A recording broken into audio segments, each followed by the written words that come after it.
시편 120편부터 134편까지는 여러분 성전에 올라가는 노래라고 표제가 붙어 있습니다.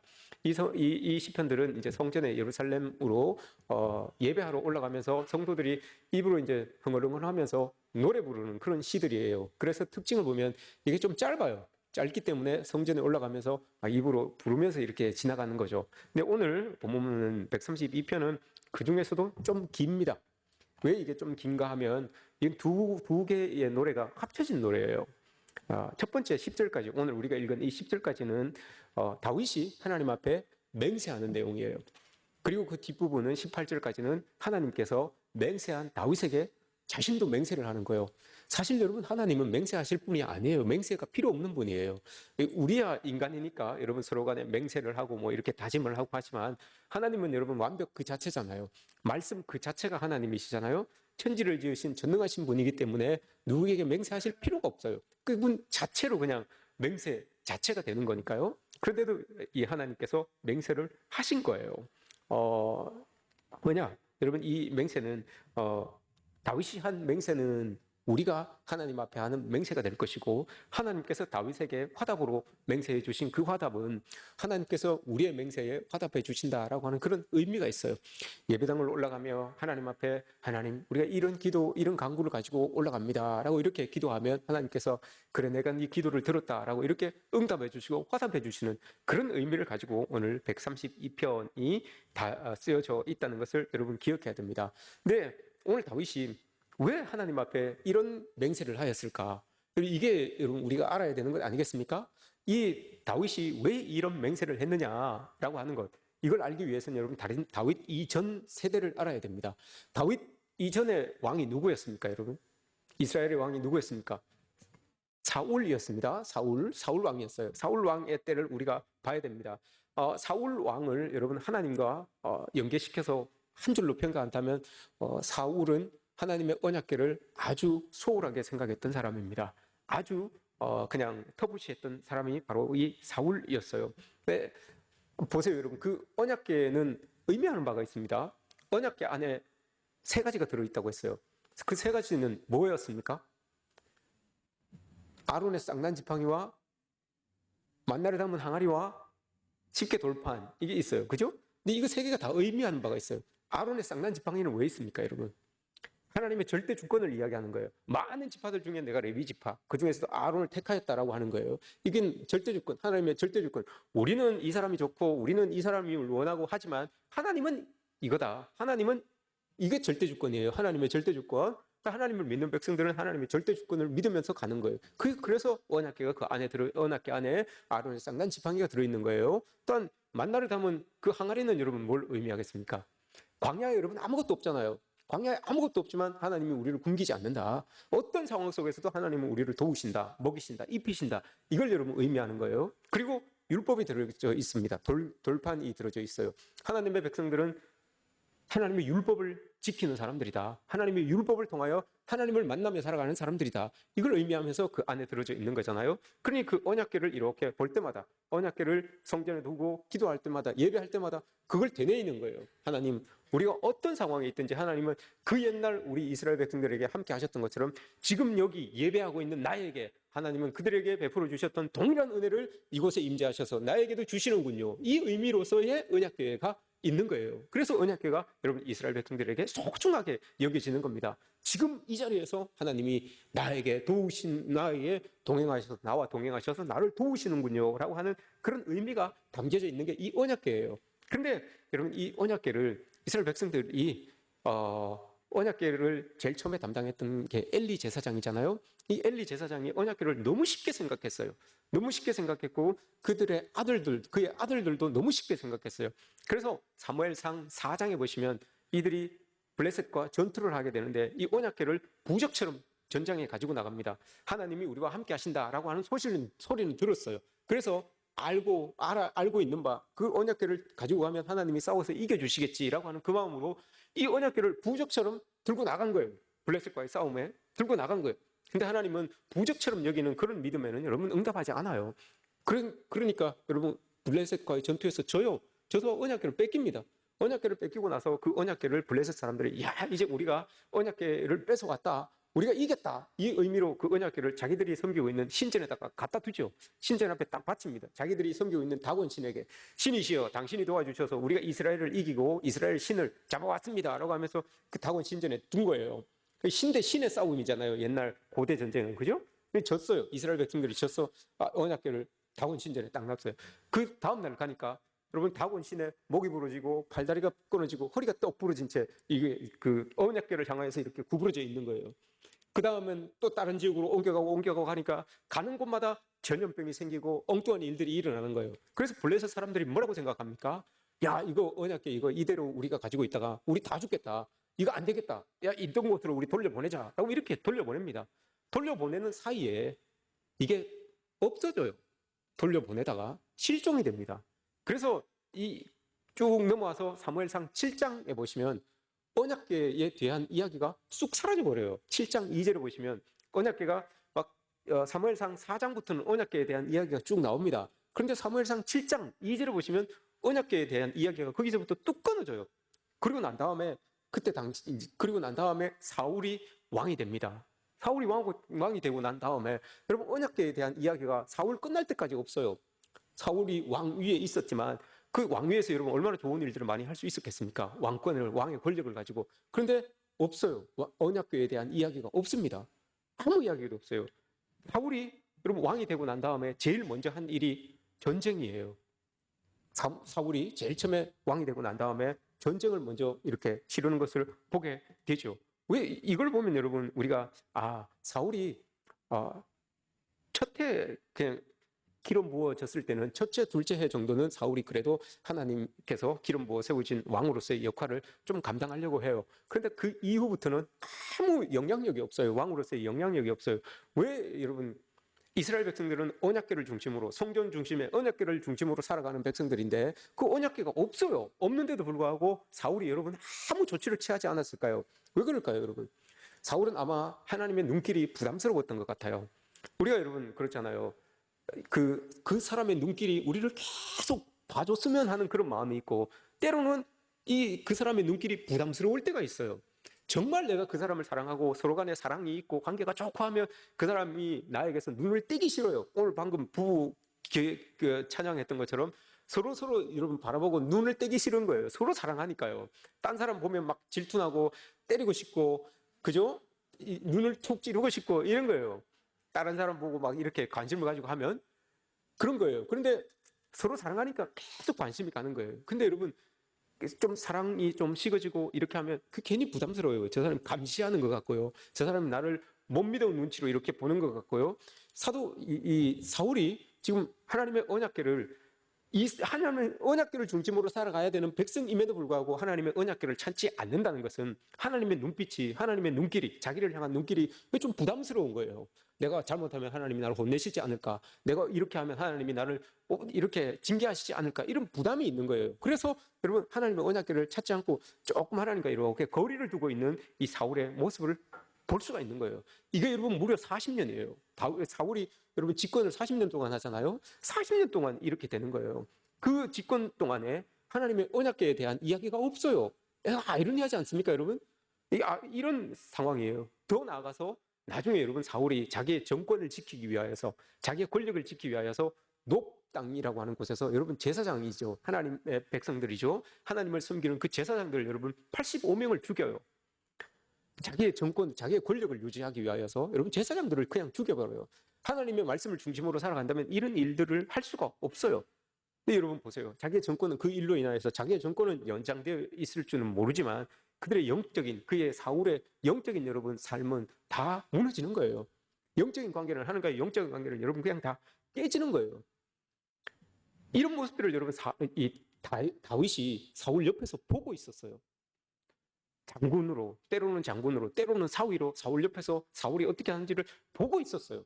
보고 있으니 여러분 다윗 마음에 어떤 마음이 들겠습니까? 어떤 결심이 서겠습니까? 이런 모습들이 여러분 있었던 거예요. 사울이 40년 동안 여러분 다 가진 것 같죠? 왕으로서 40년 동안 내 마음대로 내 뜻대로 다 할 수 있었던 것 같죠? 모든 것을 자기 손에 가지고 있었는지는 모르겠지만 여러분 보세요. 우리가 이렇게 읽어보면 사울에 대한 내용들을 여러분 성경에서 이렇게 읽어보면 사울이 참 비참해요. 늘 여러분 마음이 두려워요. 다 가지고 있는데도 마음이 두려워요. 때로는 여러분 귀신이 씌어요. 때로는 악신이 들어요. 그래서 자기가 뭘 하는지도 몰라요. 다윗을 향해 창을 던지기도 하고, 근데 눈 떠보니까 자기가 창을 던지고 있는 거예요. 깜짝깜짝 놀라잖아요. 자기가 뭘 하는지도 모르는 거예요. 이렇게 하나님의 영이 떠나가고 하나님과 거리가 멀어지니까 자기가 뭘 하는지도 모르는 그런 두려움 속에 이렇게 잡혀 있는 그런 사울의 모습을 우리가 보게 되죠. 그리고 하나님과 함께 한다는 게 여러분 이렇게 중요한 거예요. 하나님 없는 삶을 여러분 모든 것을 가지고 하나님 없이 살아가는 것과 모든 것은 그냥 이만저만한데 여러분 하나님이 꼭 나와 함께하는 삶과 천지 차이인 거예요. 우리는 여러분 하나님이 함께하는 삶, 모든 것에는 좀 빈 게 있고 좀 넉넉하지 않음이 있을지라도 하나님이 나를 꼭 붙들어 주시고 잡아주시면 여러분 그 삶이 정말 그 인생이 성공한 인생이라는 것을 우리는 알고 그렇게 믿고 살아가야 되는 것이죠. 이런 상황을 사울이 이렇게 행하는 것을 보고 그 대를 이어서 왕위에 오른 사람이 다윗이었던 거예요. 그러니 여러분 다윗이 이런 맹세를 할 수밖에 없었던 거죠. 오늘 보세요. 다윗이 고백을 합니다. 2절부터 5절까지 고백을 합니다. 다윗이 뭘 고백합니까, 여러분? 첫 번째 고백이 뭡니까? 맹세한 이 맹세의 첫 번째가 하나님, 내가 하나님의 언약궤를 찾아오겠습니다. 이걸 첫 번째로 맹세해요. 왕위에 딱 오르고 난 다음에 첫 번째로 한 일이 나 하나님의 언약궤를 찾아오겠습니다. 그러면서 하는 말이 뭐예요? 내가 그 언약궤를 찾기 전에는 왕궁도 있고 내가 그 할 수 있는 왕궁도 있고 화려한 공간도 있는데 제가 그 집에 들어가지 않겠습니다. 집에 들어가는 것도 뿐만 아니라 나는 침상에 올라가서 잠도 자지 않겠습니다. 하나님의 그 언약궤를 찾기 전까지는 내가 잠도 안 자겠습니다. 라고 이렇게 고백을 해요. 왕이 여러분 명령을 내리고 그 장군들에게 명령을 내리고 우리 언약궤 찾아야 됩니다. 라고 명령을 내리고 왕이 여러분 왕궁에 들어가지 않아요. 왕이 그 자기 집 앞에다가 텐트를 쳐놓고 거기에서 자는데 여러분 장수들이 어떻게 여러분 열심을 내지 않겠습니까? 왕이 엎어지고 있는데 그 텐트 쳐놓고 왕이 오늘 장군에게 이렇게 보고 오늘 어떻게 좀 찾아봤습니까? 맨날 물어보고 맨날 확인하는데 여러분 어떻게 안 할 수 있겠습니까? 그리고 왕들이 아마 다윗 밑에 있었던 사람들은 좀 피곤했을 거예요. 그죠? 맨날 왕이 더 열심히 하니까 왕이 더 많이 움직이니까 조금 피곤했을 거예요. 저를 만난 여러분들처럼 조금 피곤할 수도 있어요. 그런데 그러니 열심히 하잖아요. 열심히 할 수밖에 없는 거예요. 다윗은 이런 마음이 있었던 거예요. 하나님의 언약궤를 분명히 찾아야 된다라고 하는 말이 있어요. 왜냐? 여러분 이 마음을 가지고 있잖아요. 이런 마음이 없으면 여러분 다윗이 그 왕위를 이어 나갈 수가 없어요. 여러분 멜빌의 모비딕이라고 하는 소설책이 있어요. 백경이라고 하는 소설책이 있습니다. 그 고래 잡는 이야기입니다. 고래 잡는 이야기. 근데 고래는 여러분 고래잡이는 우리 인간의 역사하고 같이 시작된 거예요. 왜냐? 고래 고기도 중요하지만 고래 등에 있는 그 기름, 여러분 그 기름이 유용하잖아요. 그것 때문에 고래잡이를 하는 거예요. 고래잡이를 하러 나갈 때 여러분 많은 선원들이 같이 갑니다. 배에 타고 같이 갑니다. 선장이 있고 그 선장과 고래 잡는 작살잡이라고 있어요. 고래를 만났을 때 작살을 던지는 사람이에요. 이게 작살잡이에요. 이 사람이 동급이에요. 선장은 여러분 거기에서는 고래잡이 선에서는 캡틴이라고 하면 선장만 이야기하는 게 아니에요. 고래 잡는 그 고래잡이, 작살잡이 이 사람도 같이 캡틴이라고 이야기를 합니다. 근데 여러분 그 배가 많은 사람들이 모이다 보니까 막 싸우기도 하고 그 배 안에서 싸우기도 하고 막 찢고 뽑고 난리도 아니에요. 분위기가 엉망이기도 해요. 그런데 여러분 그 엉망이었던 분위기가 작살잡이가 작살을 딱 3번 던져가지고 3번 던져서 고래를 딱 잡습니다. 그럼 여러분 그 모든 분위기는 다 바뀌는 거예요. 모두가 다 즐겁고 기쁘고 환희에 넘쳐서 이제 우리 고래를 잡았으니까 모든 게 끝났다 이런 상황이 되는 거예요. 그런데 분위기가 아무리 좋고 아무리 서로를 위해주고 아무리 뭐 좋은 상황이라 할지라도 고래잡이가 여러분 고래를 발견했는데 고래를 못 잡았어요. 그럼 끝나는 거예요. 망한 거예요. 다윗은 그걸 아는 거예요, 여러분. 다윗은 내가 왕으로서 모든 것을 다 가지고 있어도 언약궤가 없으면 꽝인 거예요. 아무것도 없는 거예요. 작살잡이가 고래를 못 잡은 것처럼 아무것도 아닌 거예요. 그런데 내 왕위가 또한 내가 다스리고 있는 이 나라가 아무것도 아닐지라도 하나님의 언약궤를 꼭 붙들고 있으면 하나님의 임재 속에서 꼭 붙들고 있으면 이 모든 것이 하나님의 은혜 가운데 다 이루어진다는 것. 이걸 여러분 다윗이 알고 있었던 거예요. 그래서 다윗은 일성으로 왕이 되고 난 다음에 헤브론에서 통합왕이 됩니다. 통합왕이 되고 난 다음에 일성으로 한 게 나는 하나님의 언약궤를 찾아야 되겠습니다. 이걸 이야기한 거예요. 그걸 찾기 위하여서 여러분 남북으로 갈려져 있었던데 이걸 다 모으고 나서 백성들을 다 모읍니다. 그러면서 백성들에게 이야기를 해요. 우리가 언약궤를 찾아야 될 텐데 제사장과 레위인들을 다시 우리 모읍시다. 그리고 그 사람들하고 같이 언약궤를 찾읍시다. 이걸 이야기해요. 역대상에서 13장에서 그렇게 이야기를 합니다. 역대상 13장에서 2절에서 그렇게 이야기를 하죠. 우리 다 모여가지고 하나님의 언약궤를 찾아야 되겠습니다. 하고 이렇게 이야기를 하고 있어요. 그렇게 나아가는 겁니다. 이런 모습들이 여러분 이 다윗이 가지고 있었던 모습이에요. 이때 품었던 마음으로 오늘 노래하는 거, 그게 오늘 노래예요, 여러분. 그 마음속에 내가 하나님의 언약궤를 찾아야 되는데 백성들을 다 모아놓고 그렇게 이야기를 합니다. 그 마음을 가지고 오늘 하나님 앞에 고백을 하는 거예요. 맹세를 하는 거예요. 하나님, 제가 백성들에게도 이제 허락받았고 레위인과 제사장들도 다 준비됐으니까 하나님의 언약궤를 꼭 찾겠습니다. 그 언약궤를 찾기 전에 난 잠도 안 자겠습니다. 내 좋은 집에 들어가지도 않겠습니다. 내 모든 것들을 다 포기하고 하나님의 언약궤부터 찾겠습니다. 라고 이렇게 이야기를 하는 거예요. 여러분, 어딘가에 버려져 있는 그 언약궤, 이걸 이제 찾으러 다윗이 나아가는 거예요. 여러분, 사울은 여러분 어떤 사람이었습니까? 사울도 여러분 괜찮았어요. 처음에는 괜찮았던 사람이에요. 사무엘이 태어나고 난 다음에 이제 막 사람들이 왕을 요구합니다. 그래서 왕을 요구할 때 사울이 제일 처음에 찝었던 사람이 사울이었어요. 사무엘이 제일 처음에 찝었던 사람이 사울이었어요. 그 사울이 어떤 사람이었는가 하면 사무엘상 9장에 나옵니다. 사무엘상 9장에 보시면 사울에 대해서 이야기를 하는데 사울이 참 준수한 사람입니다 라고 이렇게 이야기를 해요. 준수하다, 이게 여러분 제가 잘 쓰는 단어 중에 하나예요. 준수하다, 이게 어디에서 쓰인 단어인가 하면 하나님께서 여러분 천지를 창조하고 난 다음에 뭐라고 했습니까? 보시기에 좋았다라고 했죠. 그 단어예요. 이게 토부라고 하는 이 단어를 쓴 거예요. 사무엘이 또 사람들이 사울을 봤을 때 야, 저 사람 하나님 보시기에도 괜찮은 사람이네 라고 이렇게 고백했던 사람이에요. 그리고 이 사람이 준수하다라고 하는 말 안에는 능력도 있다라는 의미가 담겨져 있어요. 그리고 9장 2절에서 뭐라고 고백합니까? 이 사람이 키가 다른 사람 어깨보다도 훌쩍 큰 거예요. 그러니 이렇게 앉아있으면 딱 뛰는 거예요. 내가 멀쩡하고 하니까 딱 뛰는 거예요. 마치 저처럼 딱 뛰는 거예요.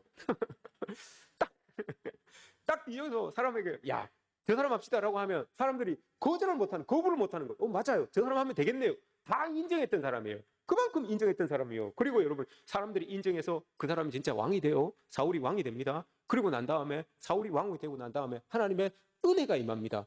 사무엘상 9장 뒤쪽을 보시면 하나님의 은혜가 임해요. 그 사람에게 하나님의 영의 감동이 돼요. 그리고 이 사울이 예언을 합니다. 여기까지는 좋았습니다, 여러분. 하나님이 초반에 이 사울을 사용하실 때는 참 좋았어요. 그런데 사울이 여러분 시간이 조금 지나면서 자기가 왕이 되고 나서 일성으로 한 말이 뭐였다고 했습니까? 전쟁을 하는 거였어요. 전쟁. 자기의 왕권을 강화하기 위하여, 나라를 더 넓히기 위하여서 사람들에게 힘을 과시하기 위하여 전쟁을 한 거였어요. 하나님의 언약궤는 하나님의 성전은 여러분 이 사울의 머릿속에 없었던 거예요. 이런 모습이 있었던 거죠. 그걸 여러분 한 구절로 딱 이야기하는 게 있어요. 다윗이 백성들을 다 모아놓고 왕이 되고 나서 백성들을 다 모아놓고 딱 이야기를 합니다. 우리 언약궤를 찾으러 갑시다라고 이야기를 했다고 그랬잖아요. 그 역대상 13장 2절에 있어요. 역대상 13장 2절 끝에 근거가 있어요. 왜 이렇게 해야 되느냐? 왜 우리가 언약궤를 찾으러 가야 되느냐? 그 이유를 이야기합니다. 역대상 13장 2절 끝에 뭐라고 하는가 하면, 여러분, 우리가 사울 때에는 하나님의 언약궤 앞에서 하나님 앞에 간구하지 못했잖아요. 이렇게 딱 이야기를 합니다. 사울 때는 여러분 하나님의 언약궤가 없었기 때문에 예배가 없었던 거예요.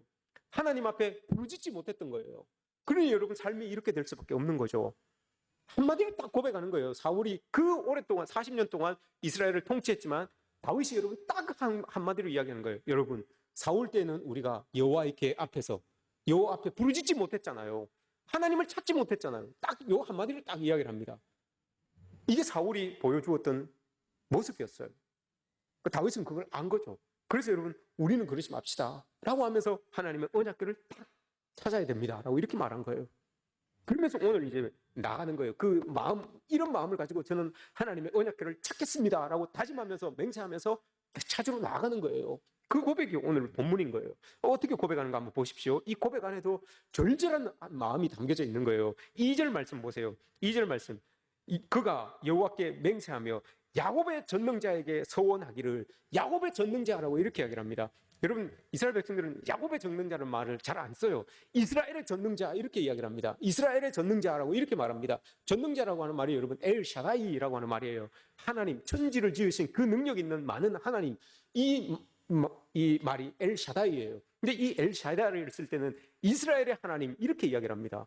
야곱의 하나님 이런 말을 안 써요. 근데 다윗이 여러분 야곱의 하나님이라고 이렇게 이야기를 합니다. 왜 여러분 하나님께서 다윗이 야곱의 하나님이라고 이렇게 고백을 했을까요?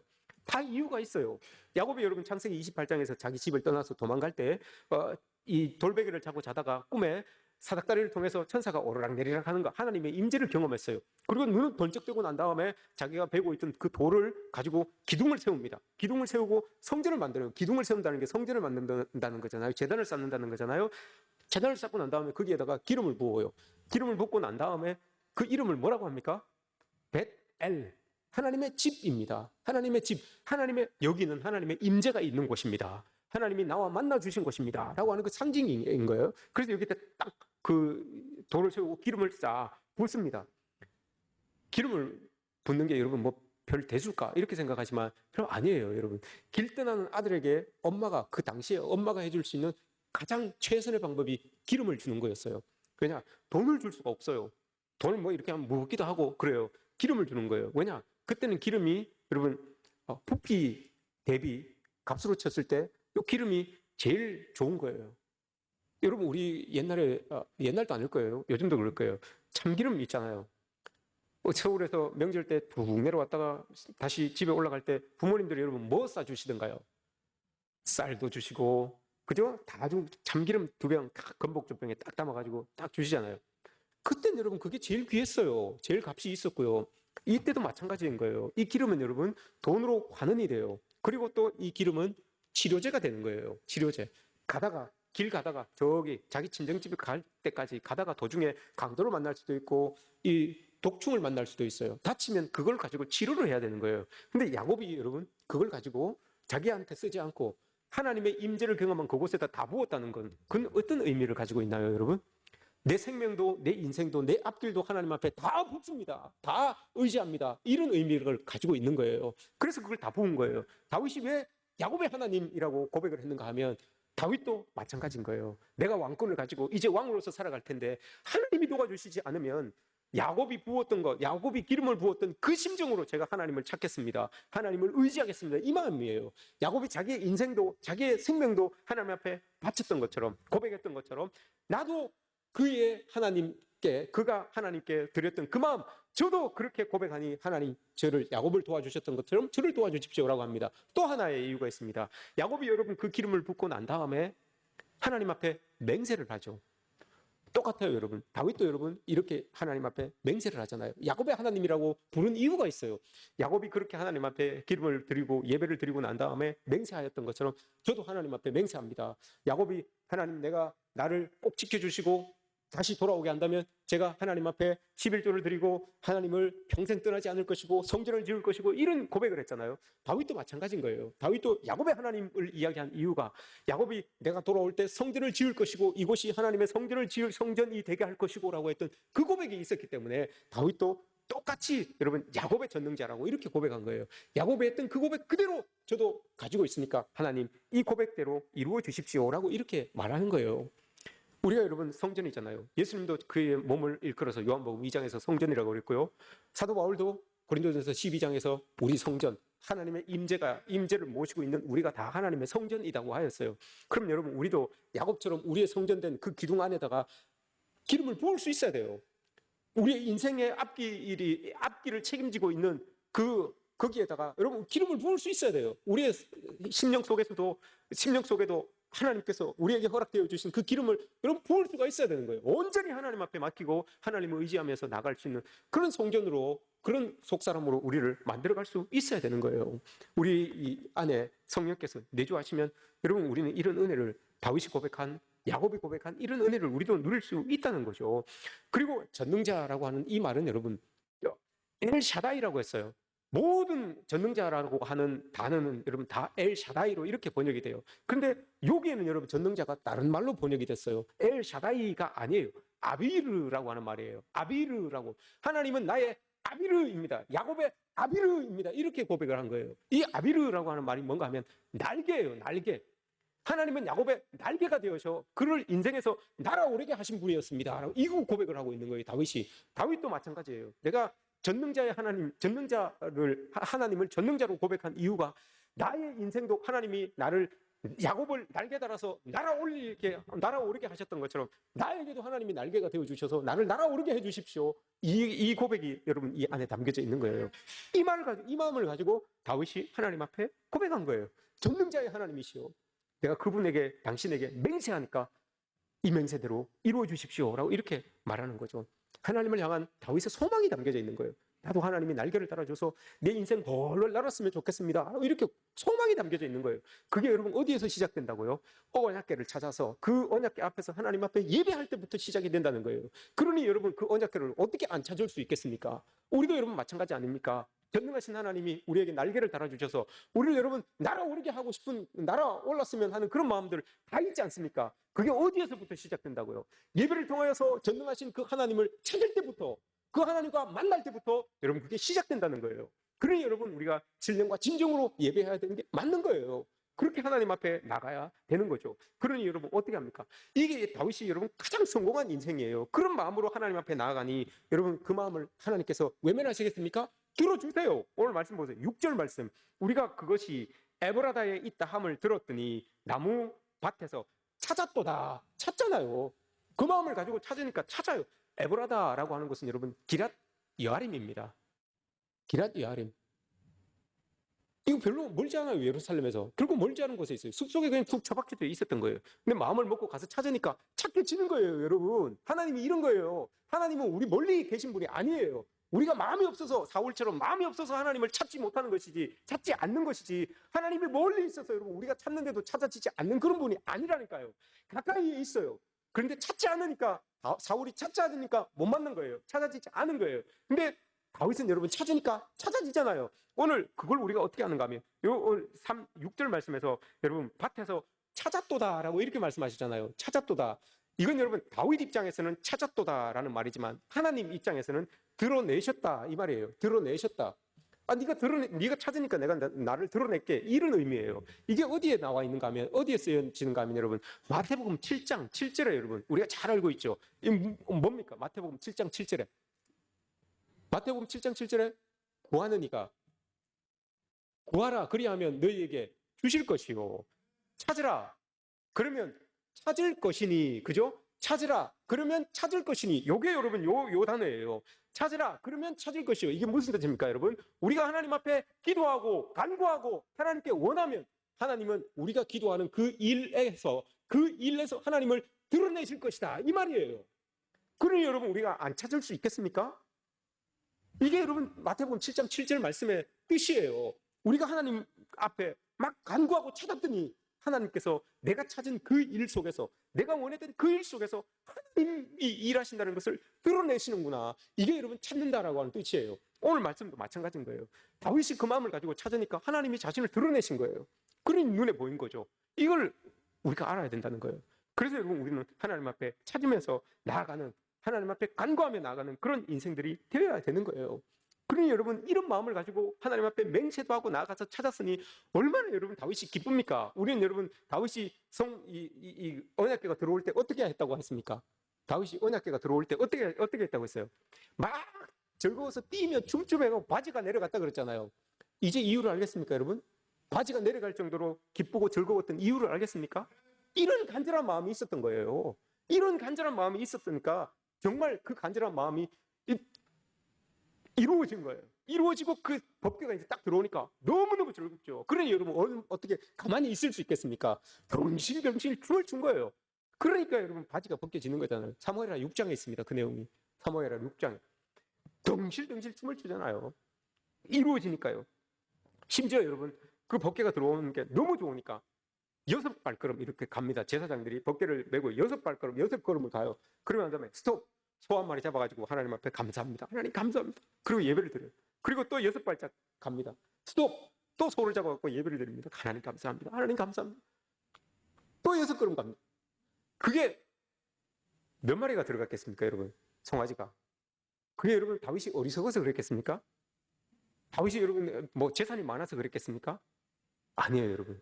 모든 것들을 다 가지고 있어도 하나님의 언약궤, 예수 그리스도 하나님의 은혜가 없으면 아무것도 아니라는 것을 다윗이 알아요. 가장 현명한 사람이에요. 그래서 여러분 하나님 앞에 이렇게 할 수가 있었던 거예요.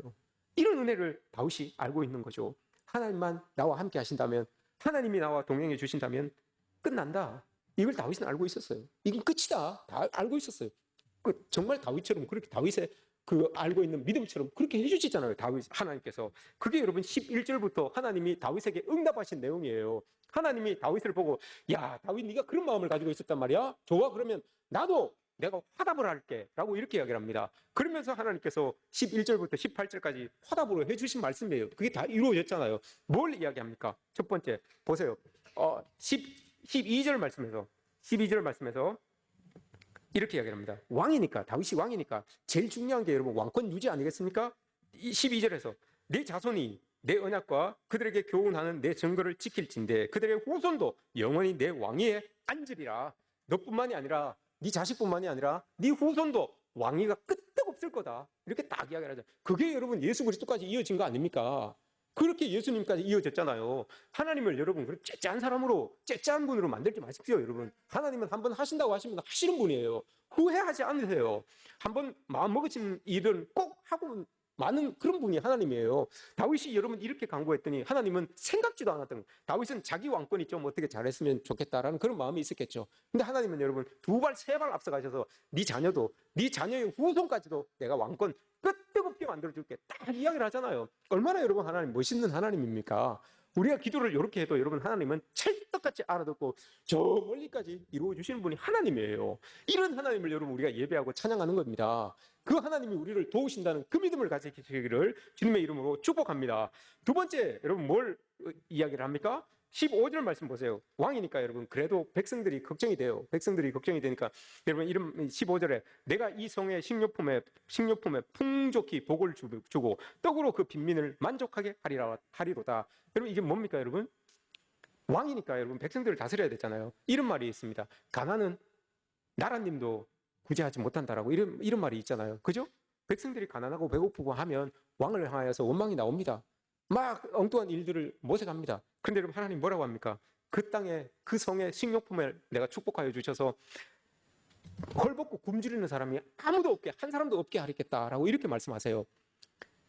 이게 여러분 다윗이 제일 처음에 해야 될 일 아닙니까? 백성들을 다스릴 때 제일 처음에 해야 될 일 아닙니까? 하나님이 도와주셔서 여러분 굶주린 사람이 한 명도 없게 만든대요. 가난한 자, 고아와 과부와 객들 이 사람들이 여러분 굶주림으로 인하여서 다윗을 원망하고 하나님을 원망하는 일이 하나도 없게 내가 만들어줄게. 하나님 이렇게 이야기를 하잖아요. 진짜 여러분 다윗 때에 가난한 사람들이 없었다라고 그렇게 보고가 되잖아요. 하나님이 이렇게 해주셨어요. 이런 은혜를 덧입혀 주시잖아요. 그리고 16절 내가 그 제사장들에게 구원을 옷 입히리니 그 성도들은 즐거이 외칠지어다. 여러분 이게 무슨 말입니까? 예배하는 동안 예배할 때마다 내가 하나님의 그 은혜를 덧입혀 주셔서 너희들 모두가 예배할 때마다 하나님께 즐거움으로 나갈 수 있게끔 그 감정까지도 하나님이 다 컨트롤 해줄게 라고 이렇게 말씀하는 거예요. 예배하면서 막 집중할 수 없는 그런 상황들이 있을지라도 하나님이 집중하게 만들어서 그 예배 가운데 기쁨이 터져나오고 즐거움이 터져나올 수 있게 만들어주겠다라고 이렇게 지금 하나님이 약속을 해주는 거잖아요. 예배가 여러분 이런 겁니다. 우리의 예배 가운데 하나님이 주시는 그 즐거움과 그 기쁨과 그 회복함 이걸 맛보는 게 여러분 예배예요. 하나님의 언약궤를 앞에 두고 여러분 우리가 예배할 때 하나님이 이런 은혜를 우리에게 주신다는 겁니다. 다윗에게 주셨으니 우리에게는 왜 안 주시겠습니까? 우리에게도 동일하게 주시죠. 믿음으로 여러분 이런 믿음으로 우리가 나아가면 하나님도 분명히 다윗에게 주셨던 것처럼 우리에게도 동일하게 주신다라고 하는 것을 꼭 믿으시기 바랍니다. 그리고 17절에서 말합니다. 다윗에게 뿔이 나게 하겠다라고 합니다. 다윗의 머리에 뿔이 푹 난대요. 이게 뭘 의미합니까? 하나님의 능력과 하나님의 권세와 하나님의 영광과 하나님의 광채가 다윗을 통하여서 발해지게 할 것이다. 하나님을 예배하고 그렇게 하나님을 간절히 찾는 자를 통하여서 하나님의 영광이 드러나게 할 것이다. 하나님의 은혜가 드러나게 할 것이다. 하나님의 도우심이 너를 통하여 드러나게 할 것이다. 이 뜻이에요, 여러분. 여러분들에게도 이런 은혜가 있기를 축복합니다. 여러분들 통하여 하나님의 능력과 은혜와 도우시는 역사가 사람들 모두에게 보여지기를 주님의 이름으로 축복합니다. 그리고 마지막으로 18절 그의 원수에게는 수치를 옷 입히고 그에게는 왕관이 빛나게 하리라. 다윗이 여러분 불완전한 사람입니다. 그럼에도 불구하고 사람들에게 손가락질 받지 않게 한다는 거예요. 불완전하여서 조금 잘못할 수도 있습니다. 그러면 사람들의 입에 오르내릴 수 있잖아요. 그런데 하나님이 그걸 딱 막으신다는 거예요. 왜? 다윗에 대한 것은 내가 책임진다. 내가 징계를 해도 내가 징계하고 내가 혼을 내도 내가 혼을 내니까 너희들의 손가락을 거두어라. 너희들의 입술을 막아라. 이런 의미예요. 그리고 다윗이 하는 일들을 통하여서 그의 왕위가 빛나게 할 것이다 라고 이렇게 말합니다. 그럼 하나님을 섬기는 사람들에게 하나님이 이렇게 해준대요. 우리가 불완전하여 허물 많습니다. 죄를 지을 수도 있고 넘어질 수도 있어요. 그러나 여러분 세상 사람들의 입에 오르내리지 않게 하나님이 책임져 준다는 거예요. 하나님이 깨닫게 하시고 하나님이 회개하시고 하나님이 다 도와주셔서 여러분 그 일들을 해결할 수 있게 만들어 주신다라고 이렇게 말씀하잖아요. 여러분 우리가 이랬으면 좋겠습니다. 여러분 시편 121편에서 하나님 말씀하시잖아요. 이스라엘을 지키시는 이는 졸지도 주무시지도 않는다라고 이렇게 말합니다. 그렇게 여러분 시퍼렇게 살아계셔서 하나님이 우리를 도우신다고요. 오늘 다윗이 뭐라고 이야기를 합니까? 내가 언약궤를 찾기 이전에는 나 잠도 안 자겠습니다라고 이렇게 이야기를 하잖아요. 여러분 사실 다윗이 잠을 안 잤겠습니까? 하루 이틀도 아니고 잠을 안 잤겠습니까? 잤지요. 잤을 거예요. 그런데 여러분 뭐라고 합니까? 하나님은 시편 121편에서 우리를 지키시는 하나님은, 이스라엘을 지키시는 하나님은 졸지도 주무시지도 않으세요. 다윗은 여러분 그렇게 이야기를 했지만 하나님 앞에 우리가 많은 걸 이야기하지만 지키지 못할 수도 있어요. 그러나 여러분 하나님께서는 그렇게 말씀하신 것을 다 지키시는 분이에요. 졸지도 주무시지도 않으시면서 시퍼렇게 뜬 눈으로 우리를 도우시고 지켜주시는 분이 하나님이라고 하는 거, 여러분 이걸로 여러분 우리는 믿고 나가는 겁니다. 예배하는 자에게 하나님이 이런 은혜를 주신다고요. 예배하는 자에게, 하나님을 찾는 자에게 하나님이 이런 은혜를 주신다고요. 로마서에서 사도 바울이 말합니다. 로마서 12장에서 하나님의 부르심에는 후회하심이 없습니다 라고 합니다. 여러분 하나님이 우리를 불러주셨습니다. 우리를 불러주신 것 하나님 여러분 후회하지 않으세요.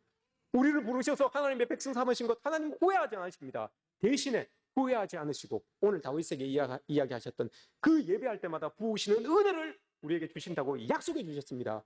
이 약속 믿고 나아가시는 저와 여러분들 되시기를 주님의 이름으로 축복합니다.